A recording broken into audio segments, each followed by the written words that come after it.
Mike Moore Media. Hello, this is Lyle Milligan. Today we want to talk to the City of Reidsville, to the Reidsville Area Foundation, and to the president of the Rotary Club, Fred Thompson, today. We're going to start with Chris Phillips of the City of Reidsville. Chris is the Assistant City Manager of Administration, and he oversees the finances there. And I know the city just put out a news release about the Sky's the Limit, an inclusive playground that's coming to Reidsville. So, Chris, can you give us a little history of that? Yeah, I'd be glad to. Thanks for having me, Lyle. Really, the city has always, assesses our playgrounds and tries to look for new things that we can add as amenities. But we've wanted to have a playground in our downtown area for a long time, and there's not a lot of green space in the downtown. But if an opportunity came along, we thought downtown would be a good place for a playground. We consider it kind of an urban park anyhow because there's so much walking ability in the downtown area. And we've also explored having an all-inclusive park. We've got some handicap-accessible pieces of equipment at some playgrounds, but we've applied for grants in the past to try to have a park that's completely all-inclusive. So these have been things that have been kind of mulling around for a while. And then about a year ago, somebody called and asked us, did we want an airplane? So you know what you do when somebody asks if you want an airplane, you say yes, and then you figure out how you're going to use it. And it's not operational, but we thought it would be nice in a park setting. So we kind of had that piece started, and when these other pieces of the puzzle started falling together, an aviation theme for an all-inclusive playground based on having that airplane kind of all came together, and we found a location here in the downtown, and we started talking to some partners, and that's where the rest of you guys come in. But that kind of was the backstory to the park. Fantastic. Well, we certainly appreciate the interest that the city has in serving the communities that are surrounding Reidsville and in Reidsville, of course. I got a call one day from Fred Thompson, who is the president of the local Rotary Club, and we were just going to get lunch and discuss our clubs and how we could maybe get together a little bit more often or something. I'm the president of the local Kiwanis club. And so, Fred, why don't you give us your take on what happened at that first conversation? Sure. I always think collaboration is the best thing to do anyway, so I figured, I knew that we were having the 100th anniversary coming up, and I believe I saw somewhere advertised that you were having yours, and I thought, hey, why not get together? We could have a big celebration, or maybe even develop a project together, get funding, and collaborate with that, and collaborate with other people to actually acquire a big project. So we met, you and I did, and we were talking a little bit, and then you brought up the idea, well, I have this nice handicap accessible swing that a wheelchair can go on. And I said, you know what? I said, that's a great idea because we're looking for something to contribute a pretty sizable amount towards. And I knew because I was the Parks and Rec director for the city of Reidsville, that inclusive playground was something that really was a fabulous idea. It's just that we didn't have the funding for it when I was employed with the city. So collaborating with everybody, including the Kiwanis Club, was just the best idea. And I'm a firm believer that things happen for a reason. And let's face it, everything just fit together here as a puzzle, and we're going to go from there. And very surely, I'd say within the next, 6 months, by the end of the year, from what Chris tells me, we're going to have a beautiful playground here that everybody can use here in the community and also coming from outside the community. I agree. Collaboration is just an awesome thing when we can get together and do things much greater than any one group can do individually. As Kiwanians, we didn't even know that the city was thinking about anything like this. I certainly didn't know about the airplane, Chris. And so we were planning to ask the Reidsville Area Foundation for some funding to help us fund that swing. It's called a We Go. And again, it just provides a real great opportunity for children that are in wheelchairs, so that not only can they swing, but their caretaker can swing as well, whether it's a parent or a sibling or whatever. So we were really excited about the swing idea, And then as, of course, you got involved with the Rotary Club, we talked again to the city about where we could put something like that. And then the Rotary Club was interested in some more pieces. And then, of course, Chris became involved and said they want to do a whole park. So it's been really awesome to see that whole thing come together. And indeed, with the Rotary Club and the Reidsville Kiwanis Club, both celebrating their 100th anniversary, I just can't imagine not doing something like this. So as you said, Chris, the puzzle pieces are coming together. And Fred, as you said, the cooperation of all of that is just so important, and we're able to make that happen. The Reidsville Area Foundation fell off of my list once we realized that the city was going to get them involved as well. And I am very impressed with the goals of the Reidsville Area Foundation and the work that they do all over our county.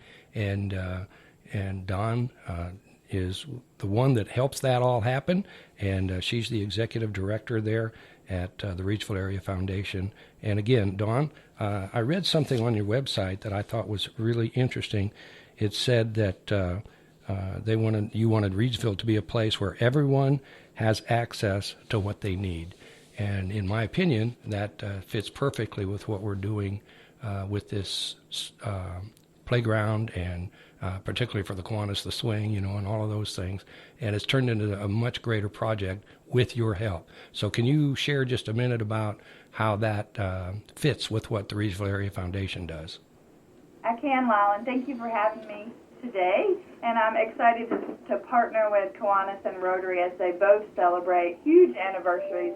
And I would say we are the new kid on the block. This year we are celebrating our 20th anniversary as an organization. So when this project came to us, Lyle, you're right. It fits right within our scope of work. So our goal is to build a more robust, diversified community where it is livable for all residents. So when we think about this park, it is equipped to serve so many people, vision and mobility impaired, kids and adults along the autism spectrum, and it includes tactile learning. So there's so many growth opportunities and learning, collaboration, skill building for both our youth and our families within the park. So we look for long-term impact, collaboration, and sustainability, and this project hits all of them for us, and as well as our focus areas of education, community development, and healthcare. So for us, it was a no-brainer.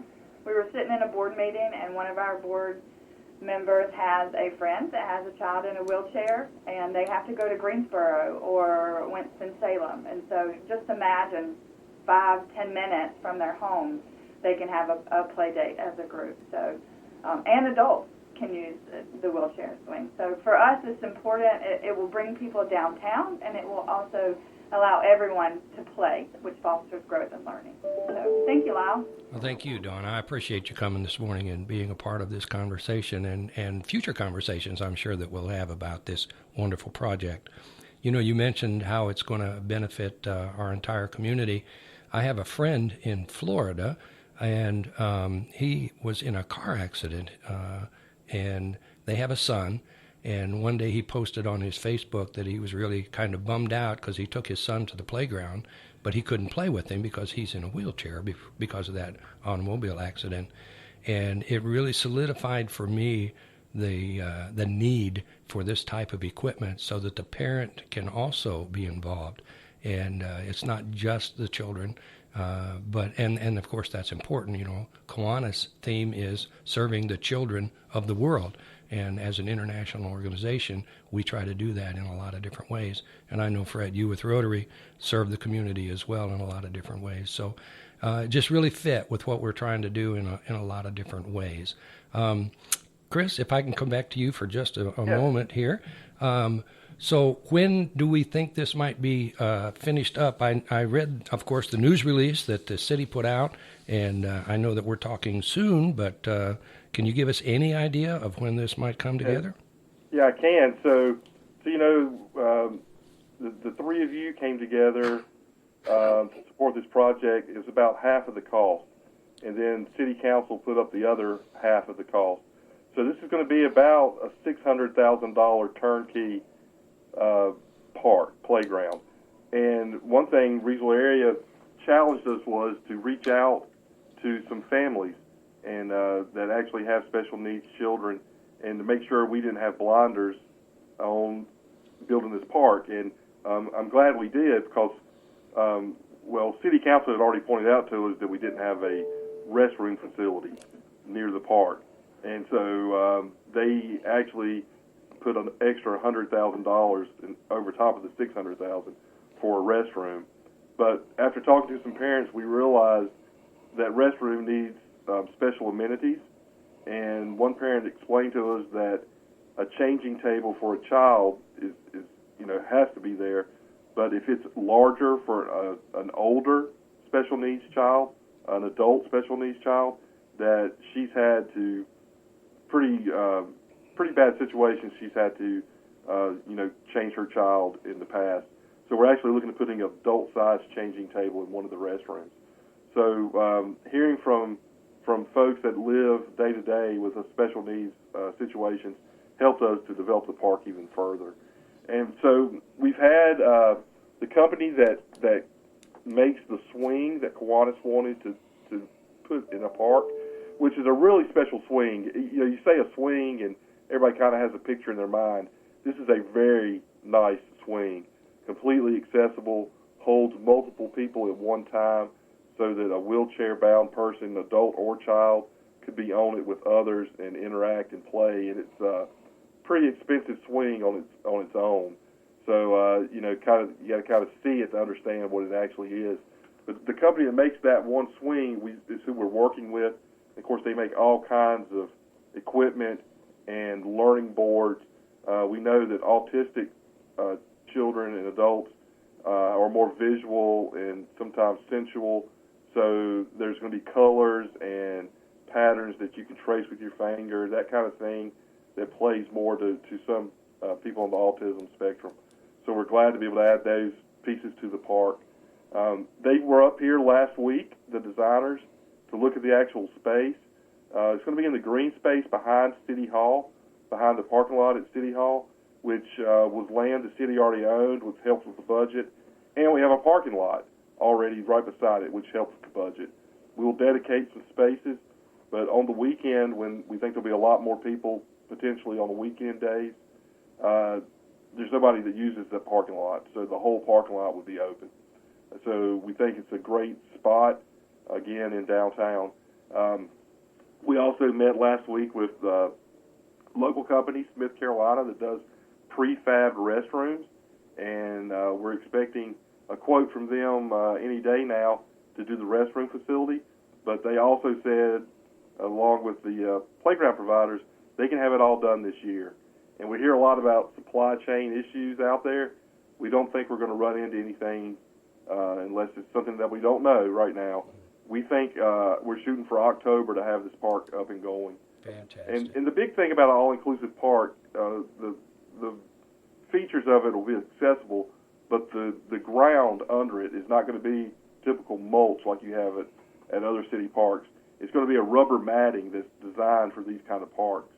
And that makes a big difference, to have a softer surface for the park to be on that really does make it all-inclusive. So it's a big build. And the restrooms and the airplane, we're looking at everything being ready and installed and open this year, hopefully around the 1st of October.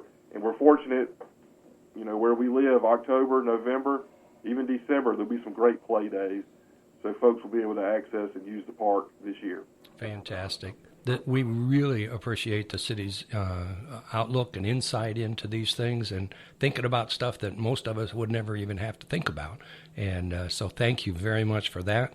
I do want to take just a second and thank Mike Moore Media for providing this space and time, and the great work that Mike does in our community as well. So thank you to all of you. I appreciate it very much, and we're looking forward to this all-inclusive playground. The sky's the limit. Thank you for being here today. All right. Thank you. Thank you.